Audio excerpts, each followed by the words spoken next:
All right, we're going to go straight to questions. First, we will have Ted Lewis from the New Orleans Advocate. Go ahead and unmute, Ted. Hello. Yeah, hi, Terrel. How you doing? All righty. A couple of questions. You were a finalist for the Comeback Player of the Year award. Tell me your journey through that, about the desire to come back and play your last year. Also, if the playoff expansion had gone through a couple of years this year, instead of this being just a bowl game, this would be Baylor in the Sugar Bowl in the quarterfinals against whoever won an earlier game. How do you feel about the idea of expanding the playoffs, since y'all would have been in it this year and also 2 years ago? And do you feel like that the players, just the idea of expanding the playoffs, and is that going to happen? Well, first, just coming back, I got hurt in the Iowa State game last year, and it was a long road to recovery, and definitely a lot of rehab, a lot of working out, a lot of mental, physical toll. So just being able to be back and be back with the team this year was really fun. And then second, with all the playoff stuff, I think that'd be cool.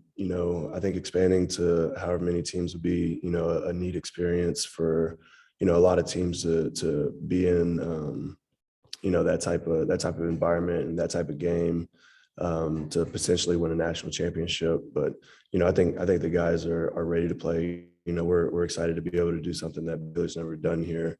We want to end the season on the right foot.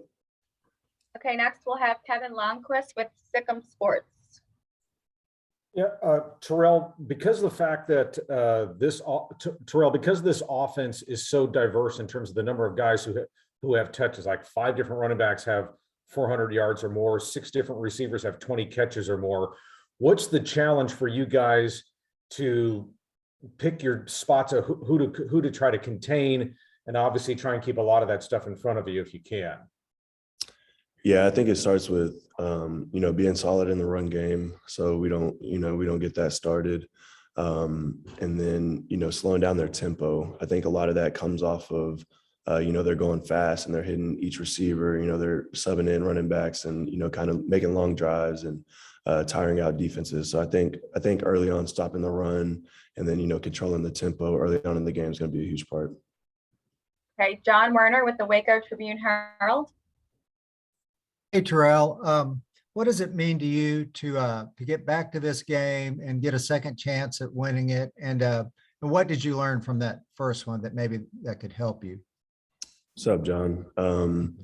Yeah, I think everybody's excited. A lot of people on this team were on the 2019 team, and I think being able to go and win the Big 12 championship game, and then have an opportunity to come and kind of end the thing right. This time in the Sugar Bowl has been, a good experience for everybody. And, I think it would just show the growth that we've had throughout these last couple of years if, we're able to go out there and, end it on the right note. Okay. Jerry Hill with Baylor Bear Insider. Hey, Terrell, what have you seen, or what was the key in the defensive line, the improvement there, and how they just kind of got better through the year? What's up, Jerry? I think really, it goes back to coaching. Coach DJ does a great job with those guys the whole year. You could see them making strides and improvements throughout the season. I think pretty much every single one of those guys played their best game in the championship game.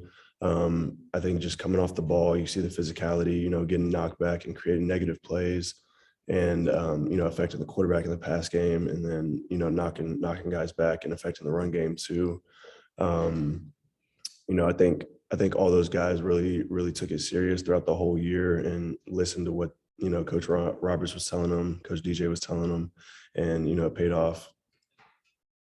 Okay, Curtis Quillen with KCEN TV in Waco. Hey, Terrell. What is Coach Aranda like? I mean, we hear this really philosophical guy and who gets lost in like the process and in the football. I mean, What's he like in the meeting room? Is that just who he is 24/7, even when you guys are just talking to him in his office about anything except football? Yeah, pretty much. He's the same person every day, which I think you kind of hit on that. But even more than just football, like when you go and ask him football questions, he'll give you a football response. But I think more than that, he's more interested in who you are and the type of person you are, and then that'll carry over to the football side. Okay, we have Matt Lively with KCEN in Waco. Hey, Terrell, what makes this program able to get through adversity from a few years ago with Art Briles to going to a Big 12 championship to a 2-win season and then becoming a Big 12 champion? Yeah, I think it all revolves around the people.